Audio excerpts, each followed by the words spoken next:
അങ്ങനെ 2024 അവസാനത്തെ ഹിറ്റ്, ഇതുവരെയുള്ള സിനിമകളുടെ അവസാനത്തെ ഹിറ്റായി മാറിയിരിക്കുകയാണ് ആടുജീവിതം. ആടുജീവിതം പെരുന്നാളാവുന്നതോടുകൂടി വീണ്ടും ഒരു റിലീസ് ആവുന്ന പോലെ ആയിരിക്കും എന്നാണ് എനിക്ക് തോന്നുന്നത്. കാരണം വീണ്ടും ഒരുപാട് പേര് സിനിമ കാണാൻ വരും. പെരുന്നാളായതുകൊണ്ട്, നോമ്പായതുകൊണ്ട് ഒരുപാട് പേര് സിനിമ ഇപ്പോൾ കാണാതിരിക്കുന്നത്. 3-4 ദിവസം ഒരു വലിയ കളക്ഷനിലേക്ക് സിനിമ പോകുമെന്നാണ് ഞാൻ പ്രതീക്ഷിക്കുന്നത്. 600 കോടിയാണ് ഇപ്പോൾ ഇതുവരെ മലയാള സിനിമ ഗ്രോസ് കളക്ഷൻ നേടിയിരിക്കുന്നത്. ഹോളിവുഡിനെ പോലും അമ്പരിപ്പിക്കുന്ന ഒരു പ്രകടനമാണ് നമ്മുടെ മലയാള സിനിമയിൽ നിന്നുണ്ടായിരിക്കുന്നത്. അല്ലെങ്കിൽ തമിഴ് സിനിമകൾ, വിജയൻ്റെ സിനിമകൾ, കമലഹാസൻ്റെ സിനിമകൾ, രജനീകാന്തിൻ്റെ സിനിമകൾ, അതുപോലെ തന്നെ നമുക്കറിയാം അല്ലു അർജുൻ്റെ സിനിമകൾ. അപ്പോൾ അന്നൊക്കെ ഇങ്ങനെ സിനിമകൾ ഇറങ്ങി നമ്മൾ കാണാൻ പോകുമ്പോൾ നമ്മൾ ജയമലൂരിൽ തുടങ്ങി ഭ്രമയുഗത്തിൽ വന്ന് മഞ്ഞുമൽ ബോയ്സ് അതിൻ്റെ എല്ലാ അതിർവരമ്പുകളും ഭേദിച്ചു. അങ്ങനെ ശരിക്കും ആടുജീവിതം എന്ന സിനിമയ്ക്ക് ഇറങ്ങാനുള്ള ഒരു ഗ്രൗണ്ട് അല്ലെങ്കിൽ ഒരു പിച്ച് റെഡിയാക്കി കൊടുത്തു എന്ന് വേണം. ഈ 3 സിനിമ വന്നു കഴിഞ്ഞാലും അവർക്ക് അതൊന്ന് കാണാം, മലയാള സിനിമ നല്ലതായിരിക്കും എന്നുള്ള പ്രതീക്ഷ അവർക്ക് നമുക്ക് മുമ്പ് അല്ലു അർജുൻ്റെ സിനിമയോ അല്ലെങ്കിൽ വിജയുടെ സിനിമയോ വരുമ്പോൾ ഉണ്ടാവുന്ന പോലെ അവർക്കും വന്നു തുടങ്ങി.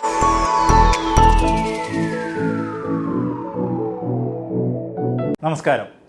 അങ്ങനെ 2024 അവസാനത്തെ ഹിറ്റ്, ഇതുവരെയുള്ള സിനിമകളുടെ അവസാനത്തെ ഹിറ്റായി മാറിയിരിക്കുകയാണ് ആടുജീവിതം. വെറും 4 മാസം തികഞ്ഞിട്ടില്ല, അല്ലെങ്കിൽ 4 മാസം കംപ്ലീറ്റ് ആവുന്നതിന് മുന്നാണ് ഇത്തരം വലിയ വിജയങ്ങൾ മലയാള സിനിമയ്ക്ക് ഉണ്ടായിരിക്കുന്നത്. 600 കോടിയാണ് ഇപ്പോൾ ഇതുവരെ മലയാള സിനിമ ഗ്രോസ് കളക്ഷൻ നേടിയിരിക്കുന്നത് ഈ വർഷം. എന്തുതന്നെയായാലും ഇത് ബോളിവുഡിനെ പോലും അമ്പരിപ്പിക്കുന്ന ഒരു പ്രകടനമാണ് നമ്മുടെ മലയാള സിനിമയിൽ നിന്നുണ്ടായിരിക്കുന്നത്.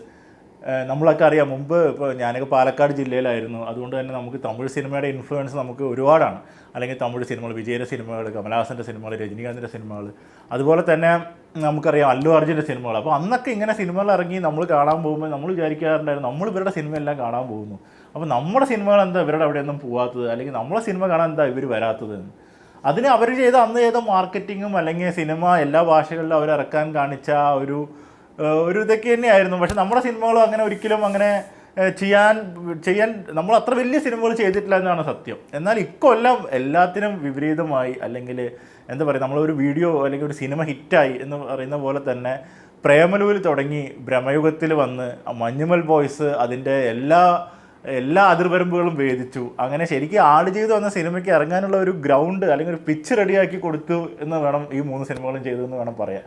എന്തുതന്നെയായാലും പ്രേമലു നമുക്കറിയാം ഈ വർഷം ആദ്യം ഹിറ്റായത് കഴിഞ്ഞ വർഷം ഒടുവിലിറങ്ങിയ നമ്മുടെ ലാലേട്ടൻ്റെ നേര് എന്ന സിനിമയായിരുന്നു. കഴിഞ്ഞ കൊല്ലം ഡിസംബർ 23 ഇറങ്ങിയ നേര് 2024 അതിൻ്റെ ഒരു വിജയയാത്ര മുന്നോട്ട് പോയത്. എന്നാൽ അതിനുശേഷം മലയാളത്തിൽ ആട്ടം എന്ന സിനിമ ഇറങ്ങി, ഓസിലർ അത്യാവശ്യം വലിയതായി വിജയിച്ച ഒരു ജയറാമേട്ടൻ്റെ ചിത്രമായിരുന്നു. മമ്മൂട്ടിയോടൊപ്പം ജയറാമേട്ടൻ വന്ന മിഥുൻ്റെ ഒരു നല്ല സിനിമയായിരുന്നു ഓസിലറും. പ്രേമലു പേര് പോലെ തന്നെ, പ്രേമലു എന്ന പേര് അതുപോലെ തന്നെ ഹൈദരാബാദിൽ നടക്കുന്ന ഒരു സിനിമ. അതിനുശേഷമാണ് നമ്മുടെ ടോബിനോ തോമസിൻ്റെ അന്വേഷിപ്പിൻ കണ്ടെത്തും എന്ന സിനിമ വരുന്നത്. വളരെ നല്ലൊരു സിനിമ തന്നെയായിരുന്നു. എനിക്ക് വ്യക്തിപരമായി വളരെ ഇഷ്ടപ്പെട്ട ഒരു സിനിമയാണ് അന്വേഷിപ്പിൻ കണ്ടെത്തും. പക്ഷേ അതിൻ്റെ ഒരു പശ്ചാത്തലം അല്ലെങ്കിൽ ആ സിനിമ പറയുന്ന കഥ അത് എല്ലാ പ്രേക്ഷകരെയും ഉൾക്കൊള്ളാൻ സാധിക്കുന്ന ഒരു സിനിമ അല്ലാത്തതുകൊണ്ടും, പിന്നെ പ്രേമലു എന്ന വലിയ ഒരു ഫൺ ഓറിയൻറ്റഡ് അല്ലെങ്കിൽ ഒരു മിനി കൂപ്പറിൽ വന്ന് ഇറങ്ങുന്ന പിള്ളേരുടെ ഒരു ചിരി പടർത്തുന്ന ഒരു സിനിമയായി മാറിയ പ്രേമലു ആ സമയത്ത് ഒരുമിച്ച് വന്നുകൊണ്ടായിരിക്കണം അതിന് കുറച്ചും കൂടി സ്വീകാര്യത കിട്ടേണ്ട സിനിമയായിരുന്നു നമ്മുടെ അന്വേഷിപ്പിൻ കണ്ടെത്തും. റോബിനെ വളരെ മനോഹരമായി അഭിനയിച്ചിട്ടുള്ള ഒരു സിനിമ തന്നെയാണത്. എന്നാൽ പ്രേമലു ഒന്നും പറയാനില്ല. പ്രേമലു നമ്പർ 1 പടമാണ്. എനിക്ക് വളരെ ഇഷ്ടപ്പെട്ട, അല്ലെങ്കിൽ ഞാൻ ഒരുപാട് എൻജോയ് ചെയ്ത സിനിമ തന്നെയാണ് പ്രേമലു. അതുപോലെ തന്നെ കേരളത്തിലും ഒരുവിധം മലയാളികളെല്ലാം തിയേറ്ററിലേക്ക് പോയി, അല്ലെങ്കിൽ തിയേറ്ററിലേക്ക് വീണ്ടും ഒരു വിപ്ലവം ഉണ്ടാക്കിയ സിനിമ തന്നെയാണ് പ്രേമലു. അത് കഴിഞ്ഞ് തൊട്ട് പിന്നാലെ വന്ന മഞ്ഞുമൽ ബോയ്സ് ആയാലും ഞാൻ പ്രതീക്ഷയിൽ ഇത്ര വലിയ വിജയം മഞ്ഞുമൽ ബോയ്സിന് കിട്ടുമെന്ന്. ഞാൻ സിനിമ കണ്ടിട്ടുള്ള ആൾ തന്നെയാണ് ആയിരുന്നെങ്കിലും സിനിമ ഒരു സാധാരണ സിനിമയാണ് ശരിക്കും മഞ്ഞുമൽ ബോയ്സ്. ഒരു സിമ്പിൾ സിനിമ, പക്ഷേ നമുക്കൊരു പ്രേക്ഷകനെ വളരെ ഇഷ്ടപ്പെടുന്ന, അല്ലെങ്കിൽ നമുക്ക് വളരെ നന്നായി ഇഷ്ടപ്പെടുന്ന സിനിമ തന്നെയാണ്. പക്ഷേ ഇത്ര വലിയ വിജയം ഞാൻ പ്രതീക്ഷിച്ചില്ല എന്ന് മാത്രമാണ്. പക്ഷേ സിനിമ ഒരുവിധം സൗത്ത് ഇന്ത്യയിലെ എല്ലാ സ്റ്റേറ്റ്സും ഏറ്റെടുത്ത സിനിമയായി മാറി മഞ്ഞുമൽ ബോയ്സ്. അത് അദ്ദേഹത്തിൻ്റെ ഡയറക്ഷനും അദ്ദേഹം ആ സിനിമ എടുത്തിട്ടുള്ള ഒരു രീതി പ്രേക്ഷകനെ അതിലേക്ക് അവരുടെ കൂടെ ഗുണാക്കേവിലേക്ക് കൊണ്ടുപോകുന്ന ഒരു രീതിയിൽ ചെയ്തുകൊണ്ടാണ് അത് വിജയിച്ചതെന്നാണ് എൻ്റെ അഭിപ്രായം. അത് ചിദംബരത്തിനാണ് അതിന് ഹാറ്റ്സ് ഓഫ് ചിദംബരം. മഞ്ഞുമൽ ബോയ്സിനെ പറ്റി പറയുമ്പോൾ ഇന്നലെ ഞാൻ വിനീത് ശ്രീനിവാസൻ പറഞ്ഞ ഒരു ഡയലോഗ് അല്ലെങ്കിൽ ഒരു കാര്യം ഓർക്കുകയായിരുന്നു. അതായത് മഞ്ഞുമൽ ബോയ്സ് വിനീത് ശ്രീനിവാസൻ കാണാൻ പോയൊരു തിയേറ്റർ മദ്രാസിൽ അല്ലെങ്കിൽ ചെന്നൈയിലുള്ള ഒരു തിയേറ്റർ ഒരുപാട് അല്ലെങ്കിൽ ഒരു തമിഴന്മാർ ഏറ്റവും കൂടുതൽ വന്നിരിക്കുന്ന തിയേറ്ററാണ്. വിനീത് ശ്രീനിവാസനോ അല്ലെങ്കിൽ അദ്ദേഹത്തിൻ്റെ കൂട്ടുകാരനോ മാത്രമാണ് മലയാളികളായിട്ടുണ്ടാവുന്നതെന്ന് അദ്ദേഹം ഉറപ്പിച്ച് പറയുന്നത്. അപ്പോൾ അവർ അന്ന് ആ സിനിമ കണ്ട് അറിയാത്ത കാര്യങ്ങൾ വരുമ്പോൾ കൂട്ടുകാരനോട് എന്നടാ സൊല്ലുവൻ അങ്ങനെ പറഞ്ഞ് പൊട്ടിച്ചിരിക്കുക, അല്ലെങ്കിൽ ഈ നമ്മുടെ താഴെയുള്ള നമ്മുടെ എന്താ പറയുക ട്രാൻസ്ലേഷൻ നോക്കി അല്ലെങ്കിൽ സബ് ടൈറ്റിൽ നോക്കിയിട്ട് പൊട്ടിച്ചിരിക്കുകയായിരുന്നു. അത്രയ്ക്ക് തമിഴ് സിനിമ പ്രേക്ഷകർ ആസ്വദിച്ച സിനിമയാണ് നമ്മുടെ മഞ്ഞുമൽ ബോയ്സ് എന്നാണ് വിനീത് ശ്രീനിവാസൻ പറഞ്ഞത്. അത് ശരിയാണ്. അത് ശരിക്കും അതുകൊണ്ട് തന്നെ അവർക്ക് ഇനിയുള്ള മലയാള സിനിമകൾ കാണാനുള്ള ഒരു പ്രേരണ കൂടി നൽകി. അല്ലെങ്കിൽ അവർ അതിൽ നിന്ന് വിട്ടു നിൽക്കുമായിരുന്നു. ഇനിയിപ്പോൾ മലയാള സിനിമ വന്നു കഴിഞ്ഞാലും അവർക്ക് അതൊന്ന് കാണാം, മലയാള സിനിമ നല്ലതായിരിക്കും എന്നുള്ള പ്രതീക്ഷ അവർക്ക് നമുക്ക് മുമ്പ് അല്ലു അർജുൻ്റെ സിനിമയോ അല്ലെങ്കിൽ വിജയുടെ സിനിമയോ വരുമ്പോൾ ഉണ്ടാവുന്ന പോലെ അവർക്കും വന്നു തുടങ്ങി. അത് വലിയൊരു മാറ്റമായിരിക്കും മലയാള സിനിമയ്ക്ക് ഉണ്ടാക്കാൻ പോകുക എന്നാണ് എൻ്റെ അഭിപ്രായം. അപ്പോൾ പ്രേമലു ആയാലും മഞ്ഞുമൽ ബോയ്സ് ആയാലും, പ്രേമലു ഹൈദരാബാദിൽ പറയുന്ന ഒരു കഥയാണ്, അതുപോലെ മഞ്ഞുമൽ ബോയ്സ് ഗുണ കേവ് തമിഴ്നാട് നടക്കുന്ന ഒരു കഥയാണ്. പിന്നെ നമ്മുടെ ഗുണ എന്ന സിനിമയിലെ ആ ഒരു കൺമണി അൻപൂട് ആ ഒരു ഗാനത്തിൻ്റെ ഒരു ഇൻഫ്ലുവൻസും എല്ലാമാണ് ആ പടത്തിൻ്റെ വലിയ, അതൊക്കെ ഒരു ഡയറക്ടറുടെ ആ ഒരു ഇൻപുട്ട് തന്നെയാണ് ആ സിനിമയ്ക്ക് വേണ്ടി അതൊക്കെ ചെയ്തത്. വലിയ വിജയം കിട്ടാൻ വേണ്ടി അതൊക്കെ സഹായിച്ചിട്ടുണ്ട്. എന്തുതന്നെയായാലും ഈ 2 സിനിമകൾ ഇറങ്ങിയ ശേഷം ബ്രഹ്മയുഗം എന്ന സിനിമ മമ്മൂട്ടിയുടെ ബ്രഹ്മയുഗം വരുന്നു. അതും ഒരു വളരെയധികം വ്യത്യസ്തമായ 5-6 പേര് മാത്രം അഭിനയിക്കുന്ന ഒരു സിനിമ, ബ്ലാക്ക് ആൻഡ് വൈറ്റിലുള്ള സിനിമ. പക്ഷേ മമ്മൂട്ടിയുടെ അസാധ്യമായ അഭിനയം, അതുപോലെ തന്നെ സിദ്ധാർത്ഥ് ഭരതനായാലും അർജുൻ അശോകനായാലും അവർ 3 പേരും ശരിക്കും നമ്മളെ അതിശയിപ്പിക്കുന്ന ഒരു പ്രകടനം കാഴ്ചവെച്ച് നമ്മളെ ഒട്ടും ബോറടിപ്പിക്കാത്തൊരു സിനിമ. ഞാൻ വിചാരിച്ചത് ഈ സിനിമ ഒരു ബോറടിപ്പിക്കുന്ന ഒരു സിനിമയായി മാറും എന്നാണ് ഞാൻ കരുതിയിരുന്നത്. പക്ഷേ എൻ്റെ എല്ലാ തെറ്റിദ്ധാരണകളും മാറി, അല്ലെങ്കിൽ നമ്മുടെ എല്ലാ പ്രതീക്ഷകൾക്കും അപ്പുറമുള്ള സിനിമ തന്നെയായിരുന്നു ബ്രഹ്മയുഗവും. അങ്ങനെ വളരെ വ്യത്യസ്തമായതും അല്ലെങ്കിൽ പല തരത്തിലുള്ളതുമായ 3 വലിയ സിനിമകൾ മലയാളത്തിൽ നിന്നും അന്യഭാഷകളിലേക്ക് പോയി. അങ്ങനെ സൗത്ത് ഇന്ത്യയിൽ തന്നെ വേറെ സിനിമകളൊന്നും മലയാള ഭാഷയിലല്ലാതെ വേറെ സിനിമകളൊന്നും ഹിറ്റാവാത്ത രീതിയിൽ ആയി മാറിയിരിക്കുകയാണ് ഈ 3 മാസം. അതിനുശേഷമാണ് നമുക്കറിയാം നമ്മുടെ ആടുജീവിതം വന്നിറങ്ങുന്നത്. ആടുജീവിതം ഒരു ക്ലാസ് പടം തന്നെയാണ് ആടുജീവിതം. അതും എല്ലാ അതിർവരമ്പുകളും ഭേദിച്ചുകൊണ്ട് എല്ലാ സ്ഥലത്തും ഒരുപാട് കളക്ഷൻ നേടി മുന്നേറിക്കൊണ്ടിരിക്കുകയാണ്. ഇപ്പം നമുക്കറിയാം UK ആടുജീവിതം 7 ദിവസം കൊണ്ടാണ് മഞ്ഞുമൽ ബോയ്സിൻ്റെ 40 ദിവസത്തെ റെക്കോർഡ് ഗ്രോസ് കളക്ഷൻ മറികടന്നെന്നാണ് പറയുന്നത്. അപ്പോൾ തന്നെ പിന്നെ സിനിമ ഇറങ്ങുമ്പോൾ തന്നെ അവർക്ക് വലിയ പ്ലാൻ ഉണ്ടായിരുന്നു. ഈ സിനിമ ഒരുപാട് സ്റ്റേറ്റുകളിലോ അല്ലെങ്കിൽ ഒരുപാട് ഭാഷകളിൽ ഈ സിനിമ മാർക്കറ്റ് ചെയ്യണം, അല്ലെങ്കിൽ അതിൻ്റെ സാധ്യതകൾ മുഴുവൻ ഉപയോഗിക്കണം എന്നുള്ള രീതി തന്നെയാണ് പൃഥ്വിരാജും ബ്ലസ് ചെയ്ത് ചെയ്തിരിക്കുന്നത്. ഒരു പരിധി വരെ പൃഥ്വിരാജാണ് അതിന് വേണ്ടി മുന്നിൽ നിൽക്കുന്നതെന്ന് തന്നെയാണ് എൻ്റെ വിശ്വാസം. പൃഥ്വിരാജ് ഇപ്പോൾ അറിയാം, നമുക്ക് ഇന്നലെ പോലും ഇപ്പോൾ പുതിയൊരു ഒരുപാട് ഹിന്ദി ചാനൽസ്, യൂട്യൂബ് ചാനൽസിലൊക്കെ അദ്ദേഹം ഇൻ്റർവ്യൂ കൊടുക്കുന്നു, അല്ലെങ്കിൽ അദ്ദേഹത്തെ അവിടെ എല്ലാം ഒന്ന് അദ്ദേഹത്തിൻ്റെതായ രീതിയിലുള്ള മാർക്കറ്റിംഗ് അദ്ദേഹം ചെയ്തുകൊണ്ടിരിക്കുന്നുണ്ട് സിനിമയ്ക്ക് വേണ്ടി.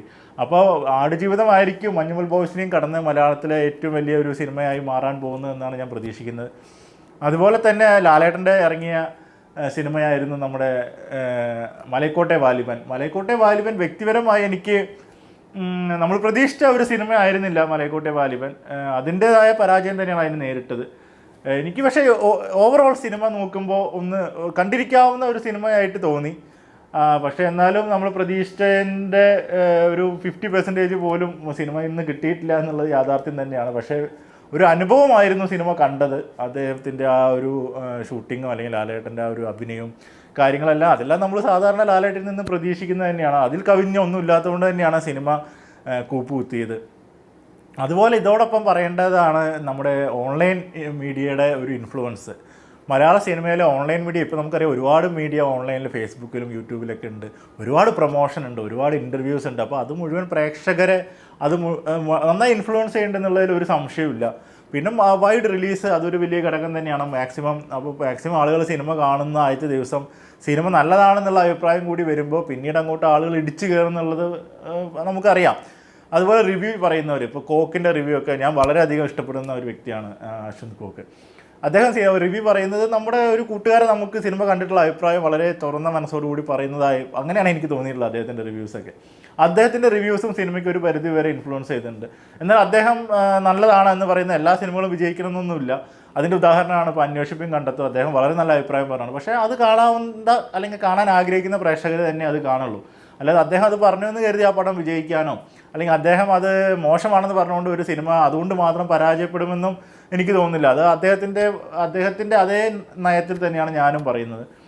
നമ്മളിപ്പോൾ ഒരു സിനിമ കണ്ടിറങ്ങിയ മുമ്പായാലും ഇപ്പോൾ നമ്മൾ ആദ്യത്തെ സിനിമ, ഇപ്പോൾ ഞാൻ ഒരുപാട് ഫസ്റ്റ് ഡേ അല്ലെങ്കിൽ ഫസ്റ്റ് ഷോ ലാലേട്ടൻ്റെയൊക്കെ സിനിമകൾ മുമ്പ് ഫാൻസ് അസോസിയേഷനിലൊക്കെ കാണാനുള്ള സമയത്തും കോളേജ് പഠിക്കുന്ന സമയത്തും മിക്ക സിനിമകളും കാണാൻ പോകുന്ന ഒരു വ്യക്തിയായിരുന്നു. അന്ന് നമ്മൾ തിയേറ്ററിൽ നിന്ന് ഇറങ്ങി വരുന്ന ഓരോരുത്തരോട് ചോദിക്കും എങ്ങനെയുണ്ട് സിനിമ എന്ന് ചോദിച്ചിട്ട് തന്നെയാണ് നമ്മൾ അടുത്ത ഷോയ്ക്ക് ടിക്കറ്റ് എടുത്ത് കയറാറ്.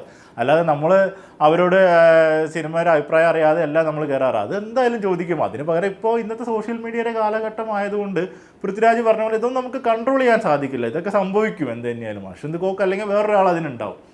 അത്ര മാത്രമേ ഉള്ളൂ. അതിന് അഭിപ്രായം കേട്ടിട്ട് നമുക്ക് ചിലപ്പോൾ തോന്നും ഇങ്ങനെയാണോ സിനിമ, എന്നാൽ നമുക്കിത് കാണണ്ട, അല്ലെങ്കിൽ ഇത് എന്തായാലും കാണണം, അങ്ങനെ തോന്നി സിനിമയ്ക്ക് പോകുന്നു. അപ്പോൾ നിങ്ങൾ നല്ല സിനിമ എടുത്താൽ സിനിമ കാണാൻ ആളുണ്ടാവും. അത് തന്നെയാണ് അതിൻ്റെ യാഥാർത്ഥ്യം.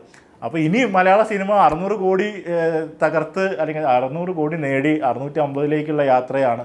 അതുപോലെ തന്നെ സൗത്ത് ഇന്ത്യ മൊത്തത്തിൽ കുലുക്കി മലയാള സിനിമ എന്ന് തന്നെ വേണം പറയാൻ. ഇനിയും നല്ല നല്ല സിനിമകളാണ് ഇറങ്ങാൻ നമുക്ക് ഒരുപാട് പ്രതീക്ഷയുള്ള അല്ലെങ്കിൽ നമുക്ക് കാത്തിരിക്കുന്ന സിനിമകൾ തന്നെയാണ്. ഇപ്പോൾ വർഷങ്ങൾക്ക് ശേഷം മോഹൻലാലിൻ്റെ മോൻ പ്രണവ് മോഹൻലാലും ശ്രീനിവാസിൻ്റെ മോന വിനീത് ശ്രീനിവാസനും ധ്യാൻ ശ്രീനിവാസനൊക്കെ അഭിനയിക്കുന്ന വർഷങ്ങൾക്ക് ശേഷം വളരെ പ്രതീക്ഷയുള്ള സിനിമയാണ്. അതുപോലെ തന്നെ ആവേശം കാത്തിരിക്കുന്നവരാണ് കൂടുതലെന്ന് എനിക്ക് തോന്നുന്നു. കാരണം ആവേശവും നല്ല ഒരുപാട് പേര് കാത്തിരിക്കുന്ന സിനിമയാണ്. അതുപോലെ ജയ് ഗണേഷ് വരുന്നുണ്ട്. അങ്ങനെ ഒരുപാട് പുതിയ പുതിയ സിനിമകൾ ഇറങ്ങാൻ പോകുന്നു. നമ്മുടെ നടികർ തിലകം ജൂനിയർ വരുന്നുണ്ട്. അങ്ങനെ ഒരുപാട് നല്ല സിനിമകൾ ഇനിയും മലയാളത്തിൽ ഇറങ്ങാൻ പോവുകയാണ്. അപ്പോൾ ഈ വർഷം ഇനിയും നല്ല നല്ല സിനിമകളാണെങ്കിൽ വലിയ വിജയങ്ങൾ ഇനിയും ഉണ്ടാവും മലയാള സിനിമയ്ക്ക് നമുക്ക് പ്രതീക്ഷിക്കാം. ഈ അവസരത്തിൽ ഞാൻ പ്രത്യേകം നന്ദി ബ്ലച്ച് സാറിന് പറയാൻ ആഗ്രഹിക്കുകയാണ്. കാരണം ഇത്രയും വർഷങ്ങളെടുത്ത് അദ്ദേഹം ഒരുപാട് അധ്വാനിച്ച് ചെയ്ത ഒരു വലിയ സിനിമ ആയിരുന്നു ആടുജീവിതം. അപ്പോൾ അതൊരു വലിയ വിജയമായാലും അല്ലെങ്കിൽ അദ്ദേഹത്തിൻ്റെ ആ സിനിമ ഇനിയിപ്പോൾ എനിക്ക് തോന്നുന്നു ഈ നമ്മുടെ ആടുജീവിതം പെരുന്നാളാവുന്നതോടുകൂടി വീണ്ടും ഒരു റിലീസ് ആവുന്ന പോലെ ആയിരിക്കും എന്നാണ് എനിക്ക് തോന്നുന്നത്. കാരണം വീണ്ടും ഒരുപാട് പേര് സിനിമ കാണാൻ വരും. പെരുന്നാളായതുകൊണ്ട് നോമ്പായതുകൊണ്ട് ഒരുപാട് പേര് സിനിമ ഇപ്പോൾ കാണാതിരിക്കുന്നുണ്ടാവാം, നോമ്പിൻ്റെ ആ ഒരു കാലഘട്ടം ആയതുകൊണ്ട്. ഇനി അവരെല്ലാവരും സിനിമ കാണാൻ പെരുന്നാളിൻ്റെ അന്ന് വന്ന് പെരുന്നാളിന് ശേഷമുള്ള ഒരു 3-4 ദിവസം ഒരു വലിയ കളക്ഷനിലേക്ക് സിനിമ പോകുമെന്നാണ് ഞാൻ പ്രതീക്ഷിക്കുന്നത്. എന്തായാലും നമുക്ക് നോക്കാം മലയാള സിനിമയുടെ 2024 ഇനി എങ്ങനെയാണ് മുന്നോട്ട് പോവുക എന്ന്. മറ്റൊരു വീഡിയോയുമായിട്ട് പിന്നീട് കാണാം. നമസ്കാരം.